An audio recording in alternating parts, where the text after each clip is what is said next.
So the title of God's message ay The Antidote for a Troubled Heart. The antidote, the cure, ang lunas sa isang puso na nabibigatan. Ang pinaka magaling daw pong magdala ay ang Kristiyano. Kasi kahit may problema yung katabi mo, kaya niyang umiti at sabihin, praise the Lord. But how many of us today, hindi ko na po patataasin ng kamay, how many of us today have this, no? Yung troubled heart. Our heart is troubled. Our soul is so weary.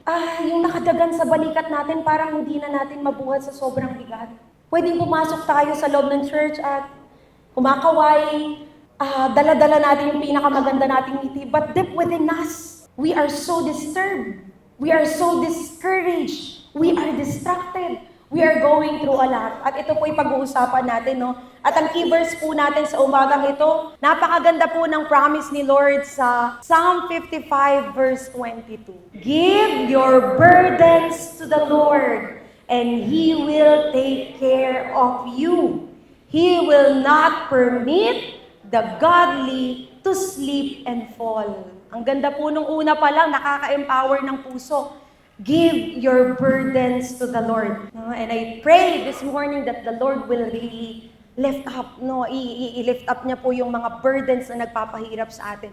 Sabi po dito sa ating introduction, we all expect great things from God this year. Sino po dito yung sinalubong nila yung taon na ito na punong-puno ng pag-asa mula sa Panginoon? Lahat po tayo, yung iba nga sa atin, nagsulat pa ng mga plano, ng mga pangarap, ng mga gusto nating mangyari sa buhay natin, para sa pamilya natin. We all expect. And when God is about to do mighty things, pakinggan po natin to ha, pag may gagawin ng Diyos ng mga dakilang bagay, the enemy will also attempt, he will try to distract. Ano pa po? To discourage. Kaya nga yung iba, ngayon pa lang, unang buwan pa lang, pakiramdam nila, gaping-gapi na sila. Yung inimagine nila na 2025, parang hindi naman ganun, Lord. Dami kong inaasahan sa'yo, pero bakit ganun? Sa unang taon pa lang, grabe ang mga pagsubok, kabi-kabilaan. The enemy will attempt to destroy us physically. Yung iba ngayon, January pa lang, bat-bat na ng sakit at karamdaman. To destroy our finances, to destroy our faith. No, the enemy will weigh us down. Hihilain niya tayo pababa. No, i-discourage na tayo by letting life's challenges scare and burden us. Ganun po pala yung ginagawa ni Satan. Pag si Lord ay sobrang excited na gumawa ng mga dakilang bagay, nanginginig si Satanas at gagawa rin siya ng paraan. Hindi pwedeng mangyari to. Kaya anong gagawin niya? Gagamitin niya yung mga pagsubok ng buhay natin to scare us. Diba? Kaya nga konting sakit ngayon, isipin mo, magkaka-cancer ka na. Paano na yung panggamot mo? 'Di ba? Ganun na po tayo minsan. Sipunin ka lang, no? O kaya sumakit lang yung tagiliran mo, pag huminga ka, ang sakit. Kasi iisipin mo, baka may tumor na dito. Tapos mamaya isipin mo na, paano gamot ko? Sino mag-aalaga sa akin? He will really tries. Why? So that we will fail to see what God had planned for us this year and what He is about to do. Tayo pa naman pong Kristiyano, may tendency talaga tayong makalimot. January 1, yes Lord, this is the year of breakthrough. Dumaan ang pagsubok, dumaan ang sakit at karamdaman. Bakit naman ganito, Lord? Grabe naman. Napaka-unfair naman. Bakit kami pa? Bakit yung pamilya pa namin? Yun ang gusto ni Satan eh. Makalimutan po natin, mawala yung excitement natin sa lahat ng ginagawa ng Diyos. He will blind us. Ano yung imamagnify? Yung mga pagsubok ng buhay. Hindi naman po nauubos yan. Araw-araw, pag may ginagawa ang Diyos, ang kaaway din may ginagawa. Pero ito po yung magandang balita, mga kapatid. But we serve a God who knows exactly how to deal. Yun po ang ating comfort. He knows exactly how to deal with our troubled hearts and weary soul. Napakaganda pong pag-asa. Minsan, hindi na natin alam eh. Hindi nga po tayo minsan makatulog. Lahat na ng gamot, ininom natin, hindi pa rin tayo makatulog eh. We try to address our troubled hearts. Kung ano-ano na, nanood na tayo ng iba't ibang teleserye, palabas, no? O kaya nakikinig po tayo sa radyo. Lahat na, pero andun pa rin, parang may nakadagok na bato, may nakadaga na bato sa ating mga puso. But, mga kapatid, listen to this. Ano po yung magandang balita? God knows how to deal with our troubled hearts. We certainly worship a God who provides ways for us to face troubles and hardships head on. Kasi iba sa atin, sige, pagdaanan na lang, come at me. Pero ang totoo, wala ng courage, wala ng determination. Inahayaan na lang. Sige Lord, hanggang matapos yung taon na ito. Pero hindi yung kalooban, hindi po yun ang kalooban ng Diyos eh. He has called us, no, to really be victorious in life and to face life and all its challenges head on so that we will start and finish strong. Yun ang kalooban ng Diyos. Hindi lang good starter si Lord eh. Tayo po minsan ganun. Ang lakas natin, January. Pagdating ng December, bago matapos ang taon, wala na. Pero si Lord, ano siya eh? He is the God of completion. Even yung purpose niya here on earth, kinomplete niya. Kaya nga kahit kamatayan, ginapi niya. Because He is a good finisher. No? And so it's the same with us.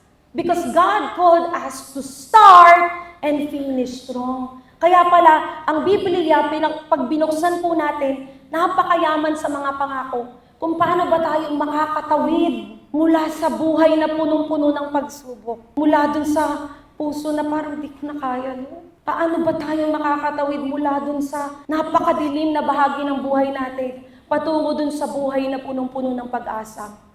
Nandito po ang susi. Kaya yun ang pag-uusapan natin ngayon. What to do when our hearts are troubled? Ano bang gagawin natin? Alam niyo po, napakasimple lang nito. Actually, ito po yung pinanganak sa aking devotion, no? Kasi ako din po ay dumadaan din, no? Lahat tayo, wala exempted. Sabi ko nga siguro, Lord, kaya mo ko ang lagi ko pong iniisip, lahat ng pinagdadaanan ko, i-share ko to eh. Sabi ko, grabe talaga ang mga pagsubok ng buhay. Minsan napapatanong ako, sabi ko, Lord, 26 lang ba talaga ako? Kasi grabe, parang araw-araw nasa laban. Pero salamat dahil lahat po ng pinaparanas ng Diyos ay istorya ng kanyang kadakilaan sa ating mga buhay. Amen po ba? Lahat ng pinapayagan ng Diyos sa buhay natin ngayon ay upang ihayag kung sino siya at ipakilala na ganito akong Diyos. No? What to do when our hearts are troubled. Binigyan ko po ng meaning yung cast kasi gusto ko po yung ibang version nitong Psalm 55. Sabi doon, cast your burdens. No, ibato mo daw. To cast is to throw forcefully. Pag binato po natin, we will never see that again eh. At ganun daw yung gusto ni Lord. We cast our burdens, ibato natin sa Kanya. And we will not look back. Kasi minsan pag sinishare lang natin, Lord, ito yung ko. Mamaya, buhat-buhat mo na naman. But to cast is to throw forcefully. Yun na yan, Lord! Sa'yo na yan! Hindi ko na kailangan yan. Yun daw po yun. At bigyan natin ng kahulugan, cast. 4 lang po ito mabilis. What to do when our hearts are troubled? Number 1, letter C. We must come boldly to the throne of grace. Yun ang pinakauna nating gagawin. In Hebrews 4 verse 16, let us therefore come boldly. Sabihin niyo po, come boldly. No, yun daw po yung imbitasyon sa atin. Let us therefore come boldly. Saan daw po? To the throne of grace. Andun pala lalapit. That we may obtain mercy and find grace to help in time of need. Napakasarap i-meditate ng salita po ng Diyos kasi may invitation pala. Minsan sa tao nakakahiyang mag-share. Bakit? Hindi ka naman nila in-invite na mag-share eh. Minsan nag-open up tayo sa tao, pero yun palang pinag-sharean natin or the people we confide in ay loaded din. Kaya nga minsan, ang dami ngayon hindi na nagtatanong kung kamusta ka eh. Nakakaba kasi baka mag-open to. May problema ako sa pera, pwede bang pahiram? Diba? Kaya nga po iniiwasan na natin kung minsan pag nagkita-kita, o sige, saya na lang. Kasi lahat tayo ngayon ay talagang nabibigatan. Pero ano yung invitation ni Lord? Meron sa mundong ito, nag-iisa na nag-i-invite sa atin, come boldly to the throne of grace. At bakit ginamit yung boldly? Kasi tayo minsan mga Kristiyano, tayo pa yung hiyang-hiya.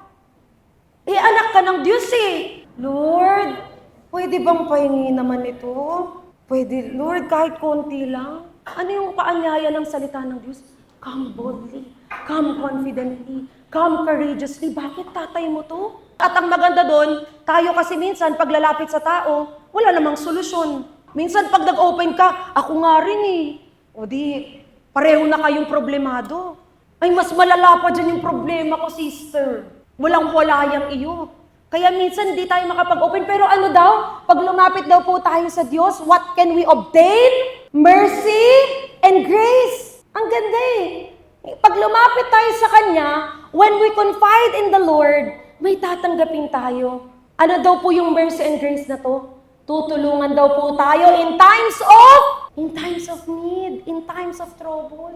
Let us meditate this promise. No, kaya laging may imbitasyon ng Panginoon. Kaya po sa mga pumunta sa lugar na ito at pakiramdam nyo walang nakikinig sa inyo, sa inyong mga tahanan, sa inyong mga eskwelahan, sa inyong workplace, merong Diyos na nagsabi, come boldly to my throne of grace, that you may obtain mercy and find grace in time of need. Ang ganda po ng prayer ni Jonah sa Jonah 2 verse 1 to 2. Then Jonah prayed to the Lord his God from inside the fish. Ano po siya to eh? Troubled siya eh. Kayo po kaya kainin ng isda, ng malaking isda. Gusto nyo po? Hindi natin gusto. Sobrang trouble po nito. Sobrang terrifying ng pangyayari nito. He said, I cried out to the Lord in my great trouble. Kanino siya umiyak? Una ba sa kaibigan? Wala na siyang matakbuhan nun. May kaibigan ba sa loob ng tiyan ng isda? Wala siyang ibang matawagan nun. I cried out to the Lord in my great trouble. At ano po nangyari? And He answered me. I called to you from the land of the dead. And Lord, you heard me. Napakaganda pong paalala. Kanino tayo laging dumadaing? Kanino tayo laging lumalapit at tumatakbo? Una po ba, pag namorobleba sa pera, naghahanap na ng mahihiraman? Pag may sakit at karamdaman, pupunta na ba kay Google? Ano kaya tong mga symptoms ko? Kay Dr. Google. Ay, nanakit yung tagiliran ko. Ano to? Cancer. May ubo dito. Baka may may nana na yung lalamunan. Who do we run to in times of need, mga kapatid? Kanino po? Sa Lord. Minsan, no? Kahit sa kapamilya natin. Bakit loaded din sila eh? Ang dami rin din po nilang pinagdadaanan, kaya minsan kahit makapag-share tayo, parang hindi na nila ma-absorb. Pero there is a good news. We can come boldly to the throne of grace. Kung paano ang isang anak sa kanyang tatay, sa kanyang magulang. Diba? Yung mga anak pa, pahinging ang pera dyan. Libre mo naman ako ito, bili mo ako nito. Let us come boldly. Ang ganda po eh, i-meditate lang natin yung mga promises ni Lord. In Psalm 34 verse 4 to 6, sabay-sabay nga natin basahin. I-declare po natin to 1, 2, 3. I prayed to the Lord, and He answered me. He freed me from all my fears. Ito po naka-emphasize. Those who look to Him for help will be radiant with joy. No shadow of shame will darken their faces. Ay, ito po maganda. In my desperation, I prayed, and the Lord listened. He saved me from all my troubles. And now the question is, when was the last time you came to God and cried out for help? May problema ka sa pamilya niyo? May problema ka sa anak mo, sa finances nyo. May problema ka sa eskwelahan, sa career mo. You are lost right now. You are hopeless. You don't know what to do anymore. Andun ka na po sa edge eh. Parang konting na lang eh, konting hakbang mo na lang, malalaglag ka na sa bangin. When was the last time, kapatid? You came to God. You humbled yourself. You cried out for help. At kung matagal na po yung panahon, may imbitasyon po ang bawat isa sa atin. Pwede tayong lumapit sa Diyos na punong-puno ng kahabagan at biyaya. Dahil sa trono daw po ng Diyos, mga kapatid, mayroong tulong. May inireregalong tulong ang Diyos sa bawat isa sa atin. Kaya next slide po. Drawing near to God is always the first step. Wala pong iba. Huwag nyo na pong guluhin ang isip nyo kung paano nyo masusolusyonan. Ito po ang unang step. Sa lahat ng problema, Sa lahat ng pagsubok ng buhay, ito ang unang step. Lumapit sa Diyos. Lumapit po tayo sa Diyos. Alam niyo po yung magandang balita, wala daw pong gustong lagpasan ng Diyos eh. Wala po siyang paborito. Ang bawat isa na pumunta sa lugar na ito ay gustong puntahan ng Diyos kung saan sila pinaka nahihirapan at nangangailangan ngayon. That's the message, mga kapatid. Lapit po tayo sa Diyos na merong kayang gawin. Ubus na eh. Wala nang paraan, na try na po lahat eh. Let us come boldly. Kaya di ba sabi sa awit, kami sa iyo ay lumalapit, kami sa iyo ay dumadaing, dinggin ito ang pagsamo, tanggapin ang paglapit. Napakaganda po ng awit na yun. It is a reminder for us na talagang heart ni Lord. Kung minsan ubos ng tao, kaya hindi na ma-absorb yung pain natin, yung troubles natin, hindi na tayo mapakinggan, hindi na nila kayang maintindihan ang nauunawaan ng pinagdadaanan natin. Alam niyo po, merong Diyos na kayang i-absorb ang lahat ng dalahin natin ngayon. It all starts with drawing near to God. We cannot miss that. Hindi po yung agad, penge, ipakita mo na, Lord, sa akin ang himala mo. Hindi. Lalapit ka muna. Lapit ka muna sa Diyos. Pangalawa, ano po yung number 1 ulit? Come boldly to the throne of grace. Ano naman ang letter A? Admit your true condition. Humahanga po ako kay King David, no? He is a giant slayer. He slayed Goliath, giant, with just a sling and a stone. Ang dami niyang ginapi na mga kalaban. He won many battles po in his time. Pero, grabe ang humility. When he was troubled, ito yung sinabi niya, yung prayer niya kay Lord, be merciful to me, Lord. Giant slayer, umamin sa Diyos. Great king in his time, sinabi, Lord, for I am in distress. Ito yung kalagayan ko. My eyes grow weak with sorrow. My soul and body with grief. Ito po ba'y pinagdadaanan natin ngayon, namimighati tayo sa lahat ng pinagdadaanan natin. Minsan kahit hindi na pumatak yung luha, pero yung puso mo parang nagugulanit, napupunit. Ano pa yung kalagayan niya? My life is consumed. Na-consume na siya ng anguish. And my years by groaning.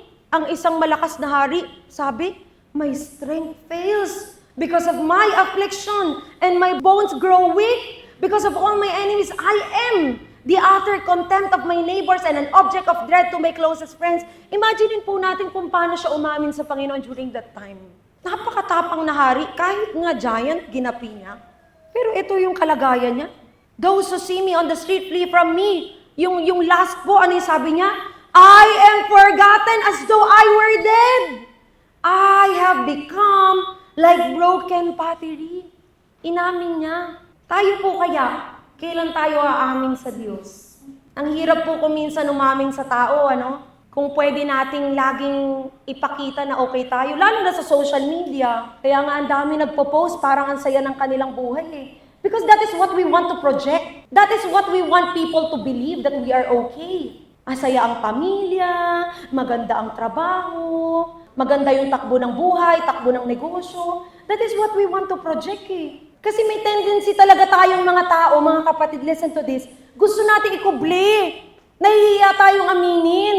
Pero ito po yung mensahe, listen to this. Pwede po nating aminin sa Diyos yung tunay nating kalagayan ngayon. Meron siguro mga pumasok dito, hindi pa rin makahanap ng trabaho. Pwede niyo pong aminin sa Diyos. Hirap na hirap ka na. Hindi mo masabi yan sa iba. Walang opportunities na nagbubukas sa'yo.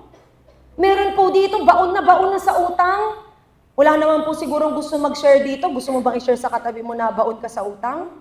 Hindi mo gusto i-share. Pero pwede niyo pong sabihin yun sa Panginoon. What I love about our intimacy with God, we can be completely honest with Him.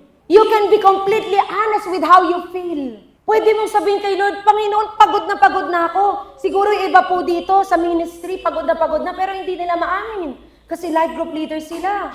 Kasi they are being entrusted with such a big task. Pero sa Lord, pwede mo, you can be naked in front of God and show your true condition. Bakit? Because humility precedes help. Ano daw po yung requirement sa tulong? Pagpapakumbaba. Walang tulong pag walang pagpapakumbaba. Eh pag sinabi mo sa Diyos, oh Lord, kaya pa ng bank account ko ha, eh ba't kanya tutulungan? Kirot ka na, hindi, kaya to. Ba't ka tutulungan ng Diyos? Eh ayaw mong umamin. Hirap na hirap ka na pala sa pinagdadaanan ng pamilya nyo, pero ikaw, pilit mong inaayos. Eh wala na nga. Ang magandang gawin, iharap natin sa Diyos yung tunay nating kalagayan.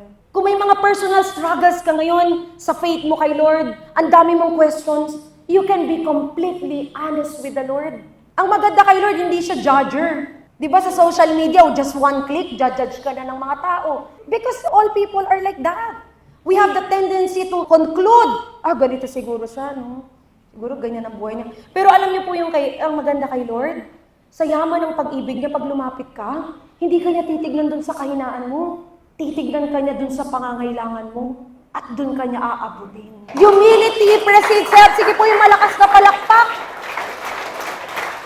Di ba po ganun ang magulang? Kahit na anong mangyari sa anak mo, tatanggapin mo yun eh. Doon na lang po sa parable of the prodigal son. Umalis, pero nung pagbalik, pag-ibig pa rin ang nanay. Ganun din po ang Diyos. Yun po ang confidence natin, kaya pwede tayong lumapit sa Diyos. Kasi kahit na anong kalagayan at sitwasyon natin ngayon, kahit nandun tayo sa lowest point ng buhay natin, hindi tayo tatawanan ng Diyos, kasi ganyan ka eh. Tignan mo, lumayo ka kasi sa akin kasi nawala ka. Hindi ganun ang Diyos. Hindi ka niya duduru-duruin. Sabi niya sa'yo, halika, yan ang pinagdadaanan mo ngayon. Tutulungan kita. Ito po ang mensahe sa umagang ito. Sa lahat ng nagpapakumbaba this morning, kung yung puso mo ay talagang nagpapakumbaba sa Panginoon at nagsasabi, Panginoon, kailangan ko ng tulong mo. Ito po yung mensahe, listen to this. Meron pong paparating na tulong sa inyo. Help is on the way. Help is coming. And that help is our God. Admit your true condition, mga kapatid. And number 3, submit yourself to God. Hindi ito pwedeng mawala. Inamin mo na yung totoo mong kondisyon. Hindi pwede pagkaamin mo ng totoo mong kondisyon ay, oh Lord, paraan ko pa rin. Baon ka na sa utang. Sinabi mo kay Lord, pero Lord hiram muna ako sa dumaan dyan na nakamotor ha. Papatulan ko yun kahit na kasi ito na talaga, alam ko na, ito na solusyon ko Lord eh. O kaya may sakit at karamdaman ka na, lalapit ka dun sa mga fake healers. Ito yung paraan ko. Hindi pwedeng ganun.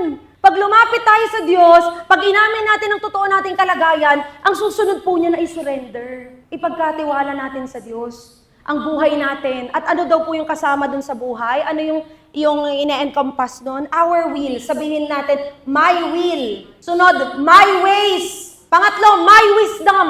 Yun po ang ibibigay natin sa Diyos. Hindi yung nakapag-share lang tayo kay Lord, pero, oh Lord, mas alam ko yung dapat gawin eh. Sinabi ko lang, nag-unload lang ako, pero huwag mong papakialaman yung gusto kong mangyari. Hindi po ganun. Pag inamin mo yung kalagayan mo sa Panginoon, ipagkatiwala mo, isuko mo sa Kanya ang lahat. Pagkatiwalaan mo yung kalooban ng Diyos. Pagkatiwalaan mo yung paraan niya. Pagkatiwalaan mo yung karunungan niya. Hindi yung laging, alam ko naman yan, Lord. Alam ko yung gagawin. Nangyari na yan dun eh. Alam ko na yung sagot dyan. No. Psalm 55 verse 22, tignan niyo po ito yung dun sa dulo, in-emphasize ko. God will never let the righteous be shaken. In-emphasize ko po yan. Bakit?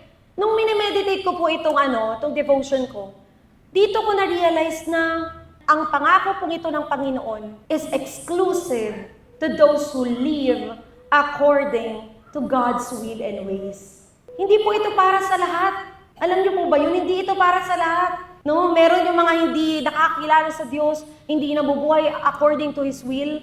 Kahit na anong pagsusumamo nila, kung they will not submit themselves to God, they cannot receive this promise. This is exclusive. Para lang po ito sa mga anak ng Diyos Para lang po ito dun sa mga talagang nagsuko ng kanilang buhay sa Panginoon. He will never let the righteous be shaken. No? Kaya nga tignan po natin, let us meditate this. Jeremiah 17 verse 7 to 8, one of my favorite verses. But blessed are those who trust in the Lord and have made the Lord their hope and confidence. Basahin nga po natin naka-emphasize. 1, 2, 3. Have made the Lord their hope and confidence. Yung pala yun. Pinagpala ang taong ang Diyos ang ginawa nilang pag-asa. They are like trees planted along a riverbank with roots that reach deep into the water. Ganun daw sila. Such trees, yung mga referring to those who put their hope and confidence in the Lord, such trees are not bothered by the heat or worried by long months of drought. Their leaves stay green. Napakaganda. And they never stop producing fruit. At exclusive po ang pangako na ito doon sa mga tao who have made the Lord their hope and confidence. Sino po yung hope at confidence natin ngayon? Minsan tao. Minsan nga, sarili natin resources natin, bank accounts, trabaho. We put our hope in these things. But mga kapatid, listen to this. All of these are fleeting and unstable. Kahit nga po tayo Kaya nga wag po masyadong tiwala sa sarili mga kapatid. Pagpagin natin ang kayabangan na meron sa ating katawan. Bakit? Kung nagkasakit tayo, wala na. Pag tinanggal ng Diyos lahat ng meron tayo, wala na. Kahit anong iyak natin, wala na. Huwag nating ilagay sa mga bagay pong ito ang ating hope and confidence. We put our hope and confidence in the Lord. He is our hope and confidence in this lifetime. And so, kanino tayo magsasubmit sa sarili ba natin? Tiwala ako. Kaya ko to Ang galing ko kayang dumiskarte. Mahinang-mahina tong laban na to sa akin. Hindi po ganun. We submit, Lord. Ibinibigay ko na lahat. Hindi na yung kalooban ko, kundi kalooban mo. Hindi na yung karunungan ko, kapos yan Minsan nakaisip ka ng solusyon. Hindi naman effective ang solusyon. Minsan, pinaranasan ka ng tagumpay, sabi mo, galing ko pala. Mamaya, hindi ka na pagkakatiwalaan ng panibagong tagumpay. Wala po. Let us not trust our wills, ways, and wisdom, but let us submit ourselves to God. Because a life completely surrendered to God has nothing to fear. Ang buhay na ibinigay sa Diyos, wala yang ikakatakot. When you are in God's hands, you are in good hands. Kaya nga kahit na kinabukasan natin, we do not have to fear. No, for God's glory, may mga nagtatanong po sa akin, bakit parang di ka natatakot sa buhay? Nung mga kaklase ko, sinasabi nila, wag na tayo mag-masteral. Ako parang ayoko na rin po mag-masteral Sa totoo lang, kinakain ako ng fear, kinakain ako ng yung low self-esteem. Kahit nung nag-board exam ako, ganun pa rin yung fear ko. Paano pag bumagsak ako? Paano kung di ko kayanin? Pero lagi si Lord, dadali niya ako dun sa mga imposible at laging sabihin sa akin, why do you fear? Kasama mo ko. Andito ka sa kamay ko. Kontrolado ko buhay mo. Kaya simula po nung inalay ko yung buhay ko sa Diyos, parang lahat kayang gapiin. May Diyos na nasa sayo binigay mo buhay mo sa Kanya Ginawa mong leader ang Diyos ng buhay mo. Pag si Lord na yung nasa driver's seat, hindi mo na kailangan matakot. Ano po yung sabi sa awit? Because He lives, I can face tomorrow. Napakasarap pong awitin. Because He lives. Ano po? All fear is gone. Why? Because I know He holds my future. And life is worth the living just because He lives. Alam niyo po yung magandang balita kay Lord? Hindi lang siya buhay Buhay siya sa atin. He is not just alive, roaming in this world. No! He is alive, and He is alive within us. And if God is within us, if God is for us, nothing and no one can be against us. We can face life with so much courage, even in the midst of uncertainties of life. Why? Because God is for us. If we give God our all, we can have peace. We can face life with so much courage. Dahil ang kapayapaan at pag-asa ng buhay, hindi po nakadepende yan sa sitwasyon. Pag nating idepende doon, ang pag-asa ng buhay, nakadepende kung kanino tayo nakatingin at kung sino ang may hawak ng ating kinabukasan. At dahil ang Diyos na ginapi, maging ang kamatayan, ang may hawak ng buhay at kinabukasan natin, kayang-kaya po nating harapin lahat ng pagsubok ng buhay ng may katapangan. A life completely surrendered to God. He has nothing to fear. Last, letter T. Ano po yung pinaka-last na gagawin natin? Sabay-sabay nga natin ito basahin. Trust the heart and the hand of God. Ito na po yung last. Sinubmit mo na. Ito na yung kalooban ko, paraan ko, karunungan ko, Lord. Ano nang gagawin natin? Pagkatiwalaan mo na. Magtiwala ka na. Iwanan mo na yun sa kamay niya. Pagkatiwalaan mo yung napakabuting puso ng Diyos at yung napakamakapangyarihan niyang kamay. Naalala ko po ito nung college ako. Lagi ko itong dinedeclare pag may mga reports po kami sa school. Kasi yung pag-aral sa UST, it's not easy. Napakahirap po. May mga terror kaming profs na ipapahiya ka. And there was one time, naalala ko po noon, magre-report ako sa isang professor na sobrang tapang po. Makita ko pa lang yung mukha niya sa malayo, nanginginig ako talaga. Sa takot. Pero sabi ko, dineclare ko to, kabisado ko po ito nung college kami, pag maglalakad ako. Because He loves me, says the Lord. Dahil mahal ko ang Diyos. He will protect me. He will be with me in trouble. He will answer me. He will rescue me. Dineclare ko po yun habang bago ko tumayo nung nagre-report ako. At alam niyo po yung kabutihan at pag-ibig ng Diyos. Yung professor po na yon, dinagdagan niya po yung points ko sa exam, yung grade ko in general.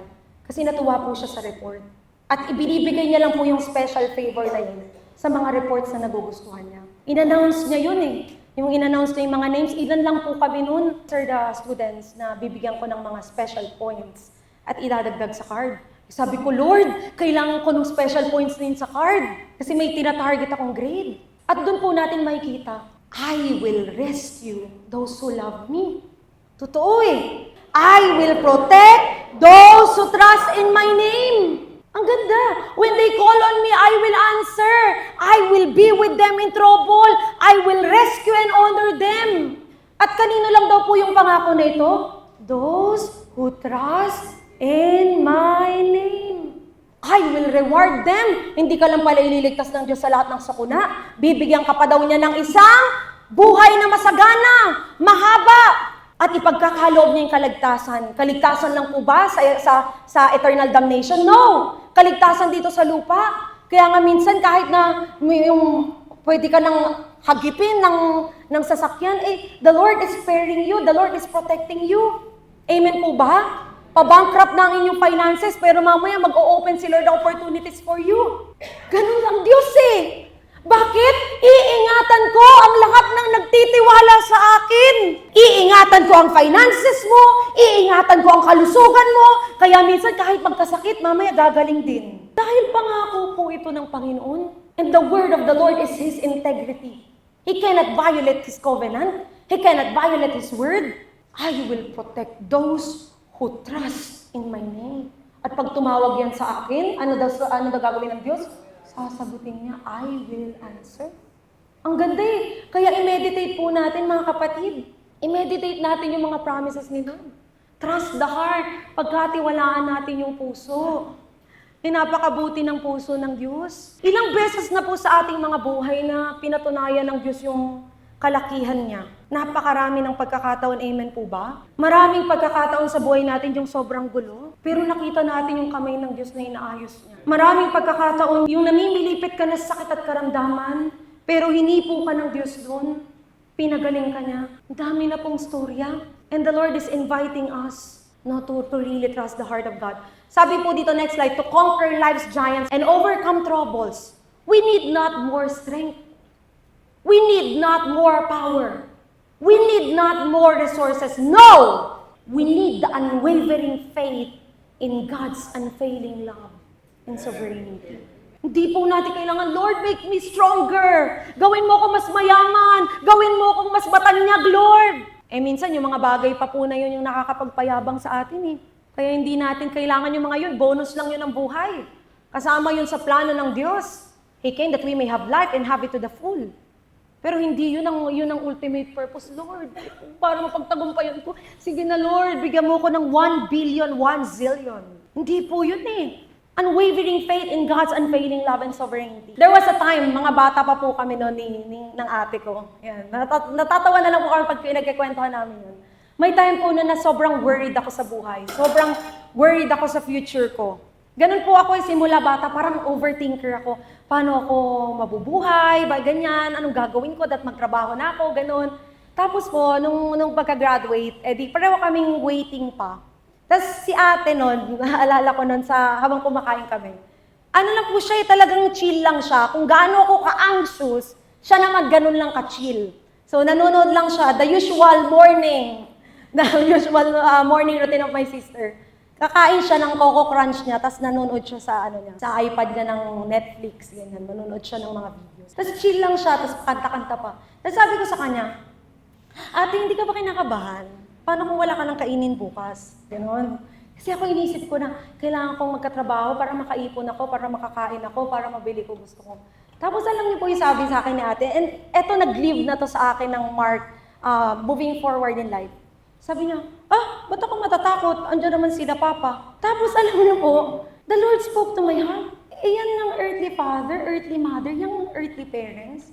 Ganyan yung confidence niya. Ikaw may tatay ka sa langit na kayang ibigay sa'yo lahat. At alam niyo po ang maganda sa ate ko, consistent pa rin siya hanggang ngayon. Ba't ako matatakot? Sabi ko, start na tayo mag-ipon. Kasi traveler po yan eh. Halika mag-ipon tayo, mag-invest tayo. Ba't ako matatakot? Ganun lang siya nabi. At alam niyo po yun yung way sa akin lagi ni Lord para sabihin, ba't ka matatakot? Tatay mo ko. May tatay ka sa langit na maaasahan mo.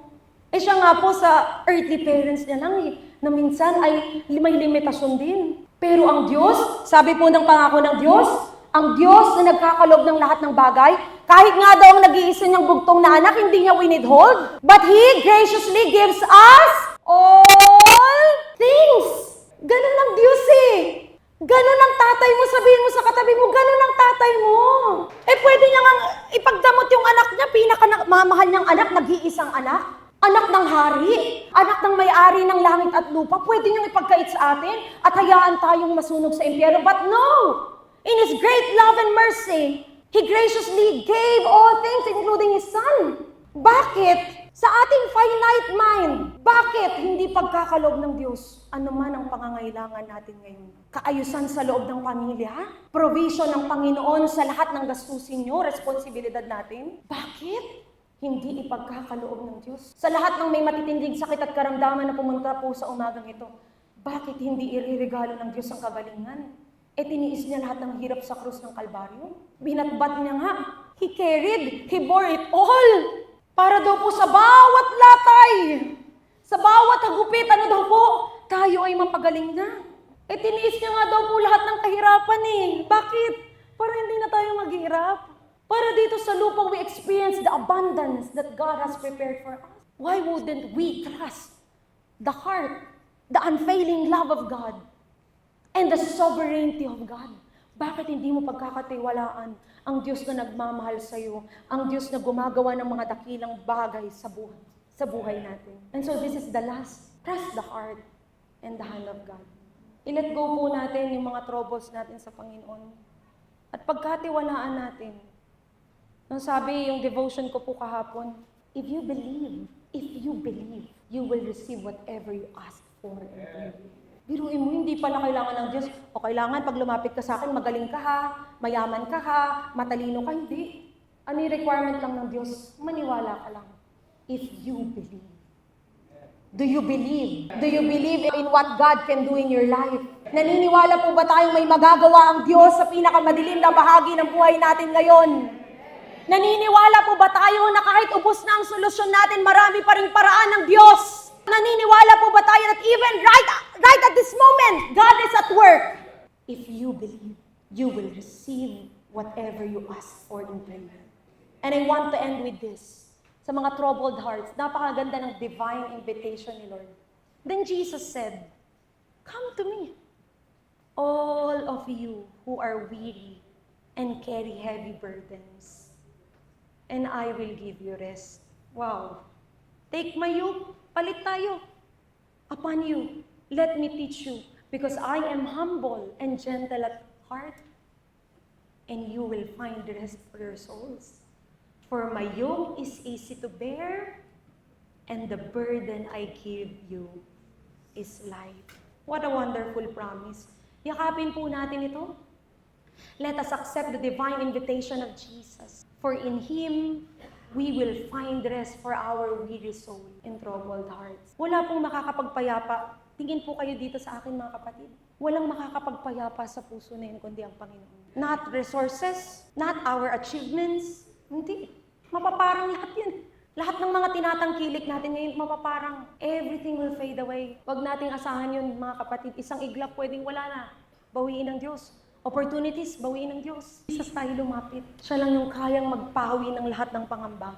Siya lang yung kayang magpawi ng lahat ng kabigatan sa ating mga puso.